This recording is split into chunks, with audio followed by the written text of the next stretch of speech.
At first, I was like, I'm not going to do a video. It's kind of late. But the grind never stops. Red Nation Blogger. I'm here again. Excuse my hair. I just got back from Dallas. It's been a long weekend for me. But I'm back in Houston, back home. As always, before I get started, please like and subscribe. It's a lot of y'all, 90%, over 90% of you guys are not subscribed that are watching my channel. Please subscribe. But I also have a surprise for the viewers. This is not an NBA post. This is not an NBA video. This is an NFL video. I got to talk about the Houston Texans game. I watched 2 games today. I was able to watch 2 games in full. You know, Sundays is packed with NFL action all day. The morning game, the afternoon game, I got to watch that, the 12 to 3:30 game, the Texans and the Colts game, and I also got to watch the primetime game, the Dallas Cowboys and the Tampa Bay Buccaneers.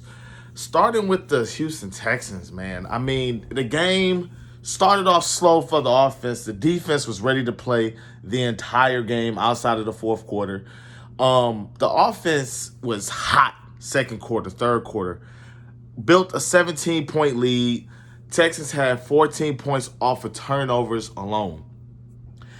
And then all of a sudden, the game just got very conservative. The play calling got very conservative.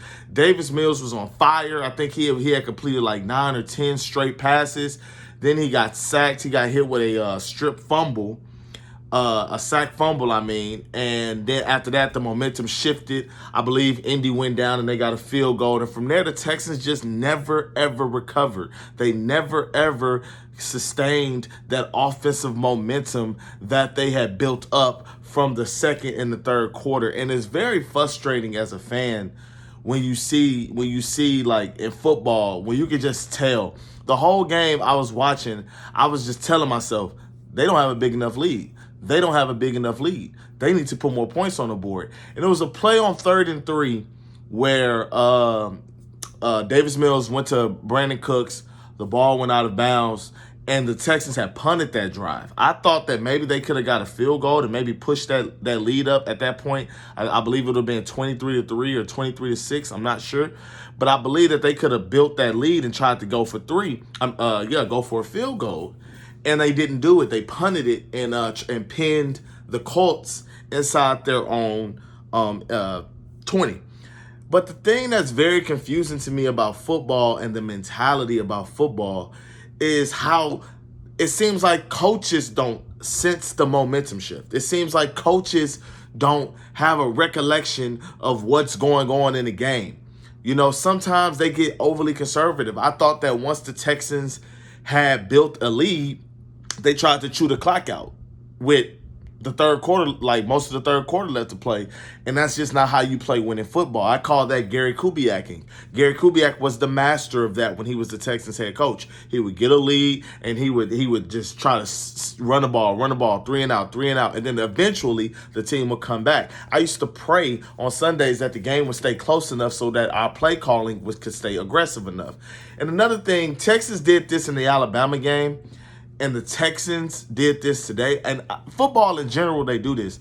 Why do these guys play these soft zone coverages when a team only needs a field goal? When a team is trying to drive and they only need a field goal to tie and or win the game?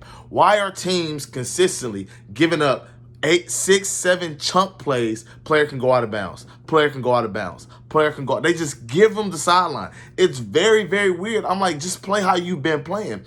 One of the bright spots all day for the Texans was their defense. Jalen Petrie was good. Derek Stingley was good. The linebacker, Christian Kirksey, was good. The defensive line, Jerry Hughes had an interception. The defense of the Texans was the one positive. And that fourth quarter, where I believe the Colts scored 17 unanswered points, they just let them build momentum. Jonathan Taylor is a stud. He's a stud.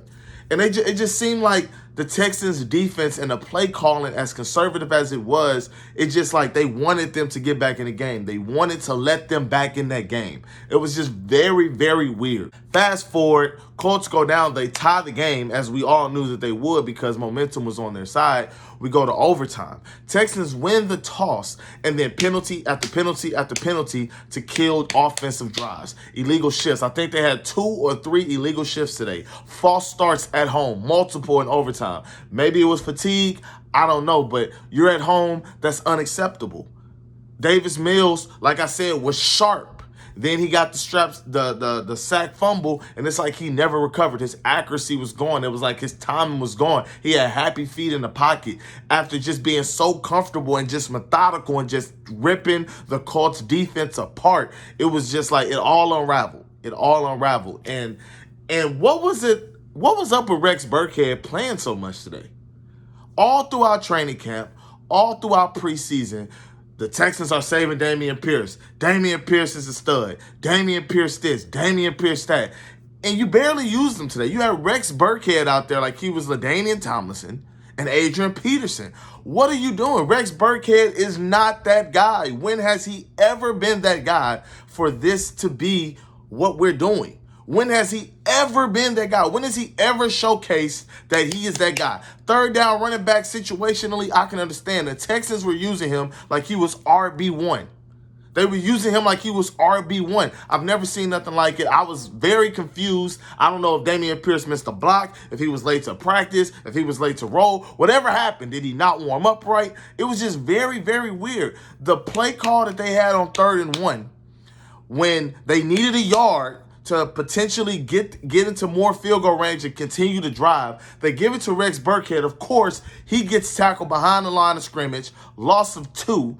On the next play at home, 4th and 3, they decide to punt the ball. And again, you're at home. But at that point, I also can kind of understand because you had the illegal shift. You had the false start. So I can kind of understand maybe why you would take a conservative approach there, but I just didn't understand it. Like, I legitimately don't understand the personnel that we were doing.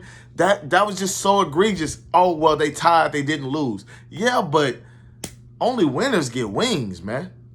Only winners get wings, and I didn't feel like they did. I don't feel like the Texans coaching staff did a good job today. I don't think they did really, really well in the 2nd and 3rd quarter. I was very happy. But that 4th quarter was abysmal coaching. It was abysmal. Some of the worst coaching that I've seen. It was some of the worst just play management, clock management that I've seen. If a strip sack discombobulates your team that much, discombobulates your offense that much, we got to revamp what we're doing.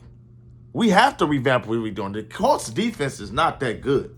Their defense is not that good for them to be doing all of this. So I don't know. I don't really know what the thought process was. I didn't really get a chance to watch the post-game pressers, so I didn't understand. I really hope that they asked Lovie Smith, what was it about playing Rex Burkhead more than Dameon Pierce? That was weird as hell. But other than that, man, this has just been another something new, an NFL post. I hope you guys like it. I hope you guys like the knowledge that I bring to the game. The Dallas Buccaneers game, that was a blowout. Dak was stinking it up all night. Very, very, very deflating game to watch as a Sunday night football opener week 1. Dallas got to get it together. I don't know what they doing up there. They got to get it together, man. As always, Red Nation Blogger, thank you for watching. Please, again, like and subscribe. Hit that button for me. I'm out.